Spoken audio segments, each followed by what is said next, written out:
Hello, welcome back to my channel. My name is Harold. How are you? Hope you're doing all right. Third week's out the way. Everything's been going really nicely. All the lifts are going up as expected, which is really cool. Main big difference is I'm starting to use my belt again. I think the volume's really starting to kind of get to me. My core is starting to feel it a little bit, so I just slapped on the belt.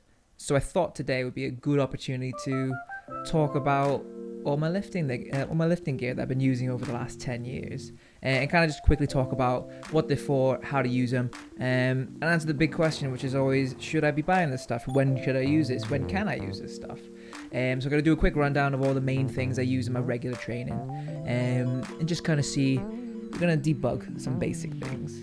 So starting from the beginning, straight away at the beginning of the workout, I always slap on my knee sleeves and my squat shoes. I start off most of my sessions doing the squat, so I get geared up straight away. So first piece of kit, pride and joy, is my squat shoes from 10 years ago. I got it when I was 18 as a present, and they've been with me ever since. So what's the point of a squat shoe? With a squat shoe, the main facets of it is, all it does is elevate your heel a little bit. You might see some people squatting on plates sometimes. This is just the more efficient way, the safer way to raise your heel, change that angle, makes it a little bit easier to get into a full depth squat. Also, it's very heavy, it's very hard, it's nice and flat, so there's no give whatsoever. You think about squatting and running shoes, they're quite cushioned and they're great for absorbing impact, but we don't really want to see those same aspects when we're doing heavy squats and heavy deadlifts. So that's the main reason I got it back in the day. Should everyone be wearing squat shoes? It's not a necessity.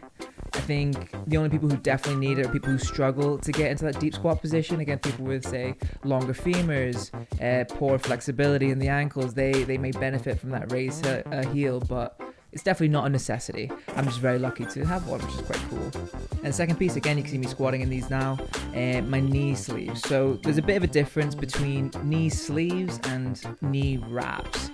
So knee sleeves are literally just kind of a stretchy fabric that you slide over your legs, and then in essence they just kind of warm up the knee joint, which tends to be a bit more of a problem area. Some people say it has some kind of kinetic feedback and a little bit of spring to it, but especially with a lot of the old style ones, they're more supportive than anything. They don't really give you much.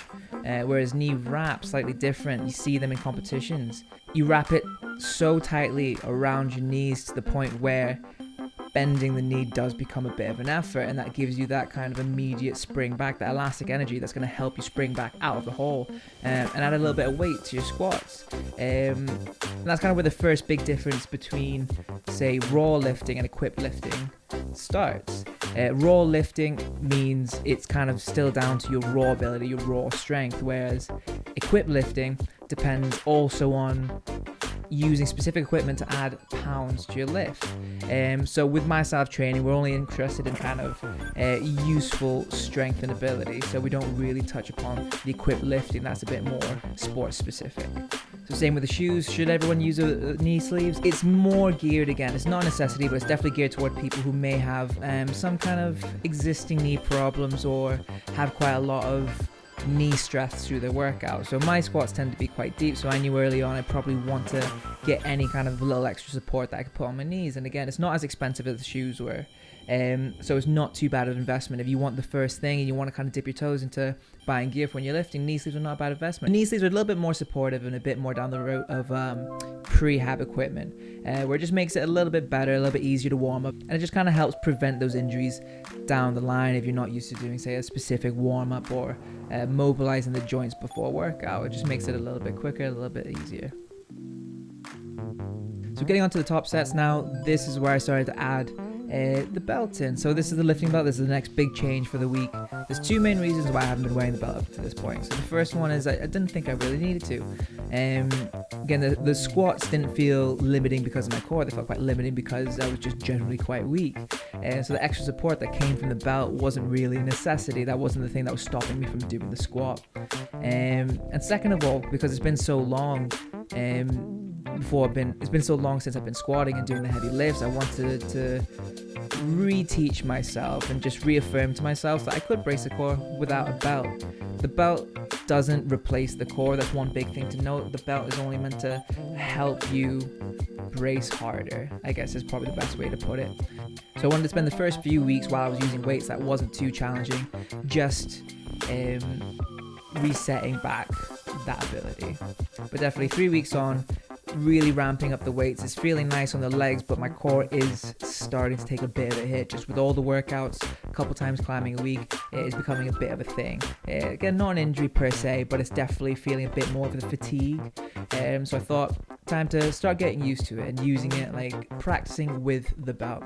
Because one big thing to note, when you do use any of these pieces of kit, you do have to practice this almost newfound ability. It's not like you slap it on and then you add 10 pounds to your squat. It's not like that. I've still kept all my training within line with what I have been doing up to this point. The only difference is now I have to get used to using the belt, which is helping me brace the core a little bit harder. So feeling out the squat and then looking back on the footage, I feel quite happy with my decision. It just made it a little bit nicer, a little bit more fluid. And the squats felt great, so I'm going to keep going up with that and using the belt from now on.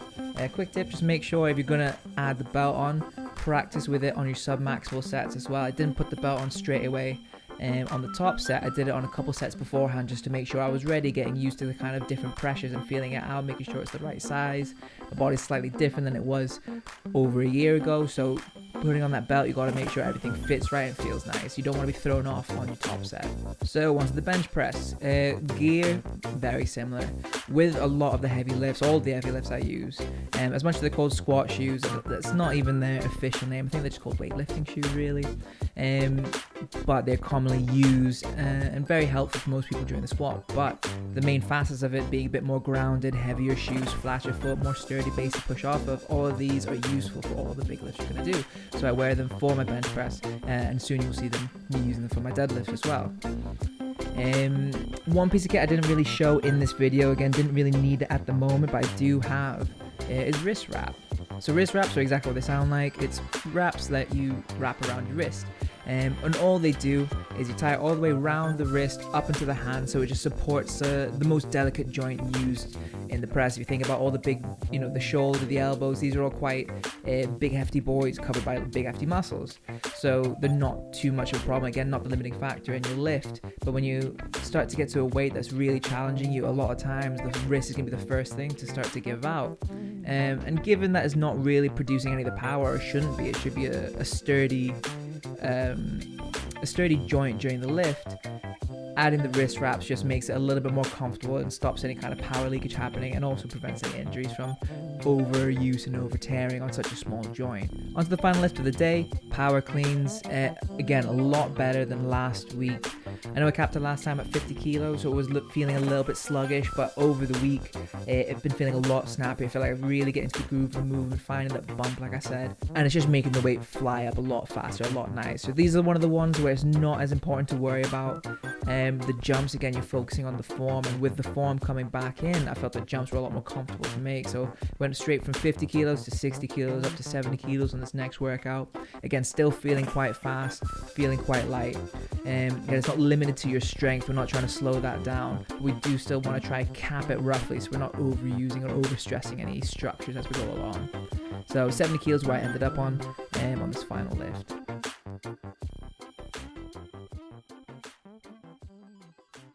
So I think that's pretty much it for my workout. Just to wrap up all the things about the gear, the main thing I'm looking at for myself anyways is quite specific to, again, the raw lifting. I want something that's supportive, helps me lift for the long term, again, with not adding any kind of artificial weight. There's nothing wrong with that. There's a specific sport around that with equipped powerlifting, but for myself, I'm more interested in that kind of raw day-to-day general strength, so I want to make sure my training does reflect that as well. And again, one of the big things with a lot of these pieces of kit is not to use them as a crutch. If you don't know why you're using them, don't slap it on thinking it's going to add a bunch of weight to your lift. A lot of times they just support what you can already do. That's kind of the point of them. Again, like the belt, it's not going to replace your core, it's not going to disengage your core. The point is to help you brace better than you could without that external force, that external feedback. If you can have access to this gear, again, you have it available already. You could borrow someone else's belt and it suits you and your body type, and there's no reason to wait to use them. Again, this is a skill that we're practicing. It's not disengaging anything or taking away from your lifts. So outside of that immediate ability, again, once you learn how to brace your core, if you don't know how to do it, you do need to set that first. But once you get around the basics and you're quite good at the basic form of the lifting, there's no reason to not use it if the main goal is to drive the weight up. And again, just to touch on the gear, this is one of those things where it is definitely worth it to probably Buy good shit. It's, again, this stuff is quite a big investment at the time, but this stuff has lasted me years and years and years. It literally has been coming on that 10-year mark with some of my first pieces of kit, and I've not had to replace any of it. The sleeves in themselves probably could have been replaced. You might see in some of the clips, it's getting quite loose or quite tattered, but I've been using these consistently week in, week out for almost all of my lifts, and they're still holding strong to this day. So it's definitely worth it to get some good pieces of kit. This is a long-term game, so if you plan to live for the rest of your life, definitely a good investment. I think that about wraps it up for everything that happened this week. Everything going quite nicely. I think next week there's going to be a few more kind of program changes. Some things are starting to get a little bit heavier, starting to be a little bit more important. So I want to make sure I kind of disperse my volume a bit more efficiently, and driving up the weights in the way I want them to drive up with. So other than that, as always, have a lovely week. Subscribe. Do it. And I'll see everyone next time.